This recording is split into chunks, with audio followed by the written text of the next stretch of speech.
Yo! Welcome back to another episode on the channel. Before we get into it, though, we just want to say we really appreciate all the love and support. Yes. And if you are new here, go ahead and hit that subscribe button.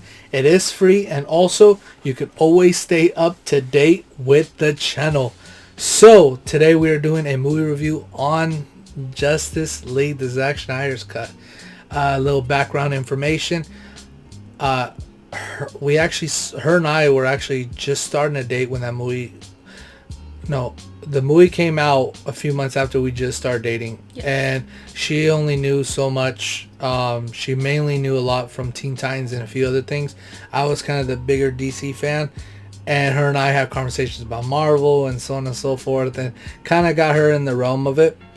And then we watched it, and it was kind of a disappointment. Then from there we found out about Zack Snyder's cut. I was one of the first ones to kind of push for it when I found out about it, and it made sense when they came out and said we're doing reshoots and stuff, and I was just like, why? Like it was just a lot of issues that were happening. I was like, this makes sense. So I was kind of one of the ones, especially with my friends, a big pusher on it. That 4 years. 4 years of 4 years. Yeah, literally our whole entire relationship. 4 years. Right? Yes. Since literally the first day we started dating, I was just like, this does not seem right. And she was like, this is how we're going to start a conversation. I was like, I just met you, but you got to know this. But it literally has been our whole... Oh, I didn't even think about that. Yes. That's crazy. But so I've been really sold on all this, that this was going to happen, and it came out, and I am so happy with the results. I've seen it about 4 times. 1.5-ish. 1.5-ish. 1.5-ish. So it's been a busy week. So I love the film. Yes. I like the film a lot too. I like it a lot better than the first one. Whole lot. Don't start with me. I like it a lot. I think one of the things that intimidate people maybe when they first hear about it is the length of the movie. Mm-hmm. But I, as a small bladder person, can tell you that you can handle it. Especially with the multiple different parts, yes. which is nice. So it's like, what, 6 parts? 6 plus epilogue and prologue, so 8 parts. So you can kind of do like a TV show-ish thing where you're like, hey, I'm watching the first 2. So you can do it that way. Yeah. I mean, people binge watch. You got this. If it was actually in theaters, like I was telling him, it would need an intermission in between, definitely. But that's workable. That's doable. So like if part 2's in theaters, let's make it happen. Intermission right in between. Us small bladder folks can handle it. I think one of the first things I really liked about it was how they really focused on giving more background about the characters. Character driven. Yeah, it was more character driven. So like you got more information about like Cyborg and the Flash, which it really lacked in the first one. We were talking about how Cyborg came off more as like cold and distant and just a really flat one-dimensional character that kind of just was there to push the plot. With no true purpose on why he was doing that, kind of. Yeah. It was assumed. So for people who don't know Cyborg's background, then they were kind of looking at this character as like, okay, yeah, jerk. And then without understanding who he really is. And then at the end of the movie, after he's all mean and stuff, he just goes, "Booyah!" I'm like, oh, that was forced. Don't do it. Don't. If it's gonna be forced, just don't do it. But I really liked that a lot. Yeah, and in this movie, they took their time and actually displayed that, and that was, I think, one of the things my parents, who we did watch it with, they brought up the thing of, well, I remember when we saw it with them, it was like my 3rd time watching it, because we saw it in theaters, I think the 1st or 2nd day, and when we watched it with my parents were just like, who are these characters? Why are they like this? And then this movie, they were like, oh, okay, this made... Let's give those folks who are new to this realm some background. And I don't get why they originally don't do that. Well, it's not even giving them background. I think it just... if you're gonna tell their story, start from the beginning. Give Don't like start halfway through and then give us like a 5-second flashback. It doesn't have like, to. What the heck is but that? It doesn't need to be a whole entire like full synopsis of their background. No, they did it good. Like it was a 5-minute story. Right. And you connected with the character. And the first one, you don't have that connection. And the whole point of Justice League is to feel connection with the characters and get to know them. Each one. But in the first one, it was almost like, this is Justice League. We're using them just to push this plot. And it was lacking. In this one, it made it work a lot better. And that was the one thing, even though it is a 4-hour film, and obviously they should not miss anything, they did a good job making everything have a purpose. Like, for example, the mother boxes didn't turn on even when Cyborg was... They give more reasons. When they used the mother box on Victor Stone, which is Cyborg, to create him as Cyborg, there was a purpose in this film for the mother boxes to turn on. And Justice in the theatrical cut, it was just like, yeah, it's that time. It's just happening. Yeah. But did they say that Cyborg used one of the boxes in the first one? Because I don't remember that. We haven't seen it in like 2-3 years. But I feel like they didn't do a good enough job explaining if I don't remember that. So either way, I didn't remember that being in the first one. I was like, oh, that actually makes sense.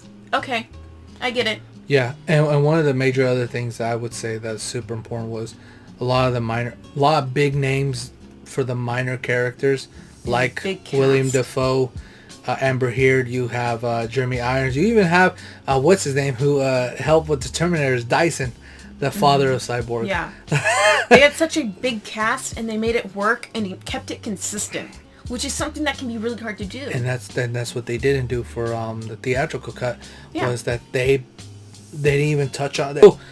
But when it came to like from Amber Heard to William Dafoe, Jeremy Irons, you even had I always forget his name, but the actor who plays Commissioner Gordon and all that, they all actually got their due diligence to an extent of actually utilizing their character, even though it was one scene or 2 scenes or whatever.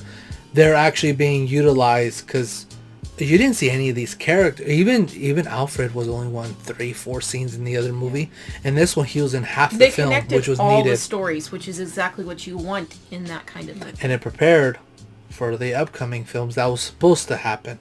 Like it was a better setup. This movie was a better setup for Aquaman compared to the other one. Oh yeah, a lot. Yeah. I think the next thing would be Steppenwolf. Okay. And just that's where I don't like Steppenwolf from the first movie. I felt like he was again. Don't judge him on his booty chin. But, and one other thing before you, his armor was definitely 10 times better. Because we saw a comparison just like yesterday, and I did not realize that we haven't seen like 2 years. We did not realize how plain it really was. Yeah. The theatrical cut. Yeah, they changed it a lot. I feel like I wasn't a big fan of the first one, and then when it came to this one, I love that they gave us more background, and we knew his motives more. With the connection to Darkseid and so on, yeah. But again, as I can agree with other folks, his facial features threw me off a little bit. And then... And was it just his eyes or something else too? He has like child eyes. Those anime eyes. Like child eyes. And so, I don't know. But it really... Like, I can get over that. Right. But it really appeared when he saw Darkseid. Yes. It really showed. So it did show that he was like... I want to come back home. I want to come home. And then, but then that made me feel so bad for him. And I was like, just do it, Steppenwolf. Just kill us. It's okay. You go home. You go home. So I was like, it kind of did just throw take me the off. Anti-Life equation. Like, just it's make okay. it powerful. We it's understand. okay. Just kill everything. It's okay. You do you. You do you. So that threw me off a little bit, but I got over it real quick. It's just, I love that they gave him a motive. Because in the first one, it was like, I'm just bad to be bad, and I'm just taking over worlds. Well, his motive in the theatrical cut was that he failed, not Darkseid. Steppenwolf failed. Yeah, that was the very, the thing. Yeah, I like, know. It was very flat. It was. In my opinion. It was, and obviously adding on Dark Side and that whole thing, which sets up for another Justice League film, which it was so awesome. Oh, and yeah, you know what was so sad? They literally had the voice actor who does Darkseid, sit there for do all this content, all this ready to go, more content for them to have it for Justice League 2, and then they'll clean it up, whatever they're going to do. And Josh Whedon and the CEO just went, no. And that was the same thing with the fight scene against Darkseid, with Ares, Artemis, Zeus, and then you have that fight scene, right? And then just there was so many many actors details, and there was so many actors that did not even get, even though they got paid. They should. I hope they did get paid, but they didn't get recognition on the film. Even though they weren't in the film, they didn't even get their name on the credit scene. And this one, the only thing Zack Snyder did not get that I heard was getting the other Green Lantern that was supposed to appear. Oh yeah. Because Warner Brothers said no, you do anything else you want but that. So he got a little ticked and found out he was actually gonna quit. He wasn't gonna do it because he was just like, you're taking away what I want. Freedom. But I did like the idea of the other Green Lantern being killed, and it shows, it foreshadows. I know. I really like this one. I'd love, and we're fingers crossed and hoping people push it, because it sets up just a great, fantastic storyline. And so I really hope they continue it. I think I gave the film like an 8.5. Just, it had lots of details. It's a great storyline, and it's got a lot of potential. And it's worth a watch. I gave it like a 9.3 to 9.5, just because I don't want to say 10. I would say 10, but I'm not going to, just because if I'm considering it compared to other films in general, it has room to grow. It has room to grow, technically. But then, and I don't ever really get a film of 10, because there's always, if you don't look at it as there's room to grow, then you're going to become stagnant, and there's really no room to improve, right? But what was the one? The one. You would like lessons here. The one thing I can say, it was the best DC film, and I think better than the Michael Keaton's versions of Batman. You had the Dark Knight series with Christian Bale. I think it was possibly the greatest DC film ever, Watchmen to me was the greatest DC film, a live action for me. That overtook the spot, I think. But I'm gonna have to rewatch Watchmen before I fully say it. I'm gonna have to do that before I make that full statement. But one last scene I would like to say, and then I want us to talk about the nightmare scene, and we're done. Is Cyborg scene when he finds out the type of power he has. Oh yeah. Again, that goes back to showing his true character, in that he's not just some guy who's depressed about his life. He actually has a good heart, and I think that shows who his character really is. A character trait called empathy that most people don't have. Okay. I'm just saying. No, I thought that scene was beautiful, and it didn't matter if it was based off of race or ethnicity or whatever the case might be. It was just him seeing a woman, a single mother with 2 children, and only having $11 in her account, giving money to the homelessness, working her butt off every day, and him just saying, here's a fresh start to your life. Here's the opportunity for you to start over with $100,000. And that take a break. Yeah, I got emotional a few times, and that was definitely one of them. Another one was the Flash scene. There was a few emotional scenes that I thought the film was awesome. You emotional man. Last thing is the nightmare scene, or the last few scenes. What'd you think of the Joker? I liked all his sheriff badges.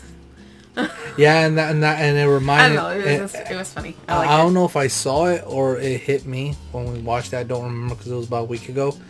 That was the same little chest bulletproof vest. My gosh, that he had when he saved Harley in a Suicide Squad. The David Ayers version. But yeah, and I know all those badges, and I think it sets up a really cool movie dynamic. So I'm looking forward to it. If they're smart and they let it happen. Jared Leto, I believe, justified, because Jared Leto did talk about. Look, even if Jared Leto is technically the worst Joker that we've ever seen, you could still say he'll be a pretty good damn Joker, even if he's the worst one. And that's why I've been looking for that. I could say technically he is the worst one because we've had so many good ones, but he would still be that good. He's trying. And he's... Why you act like that? He's trying. He's trying. No, I really liked what he did in the nightmare scene, and that conversation between him and Ben Affleck was just on point. That's something that I've been wanting to see, and that was the only thing you didn't like either was his laugh. I'm not a big fan of his laugh still. Yes, but it makes work on it. Right, but I do like his laugh with the nightmare scene because that just shows how kind of messed up he is in his head. Yeah. So I'm fine with that laugh in the nightmare scene. I'm not fine with it with him in Gotham City normal. Yeah. I don't know. Maybe it was just a laugh because it was supposed to be like all dusty and he doesn't have water or something. But he sounded like he needed a good drink. But that's just right. But that's besides that, yeah. The film was awesome. Really excited to hopefully see something else happen. New ones. Yep. Yeah. But yeah, we do appreciate watching. Appreciate y'all listening. Until then, though, we'll talk to you later. Peace.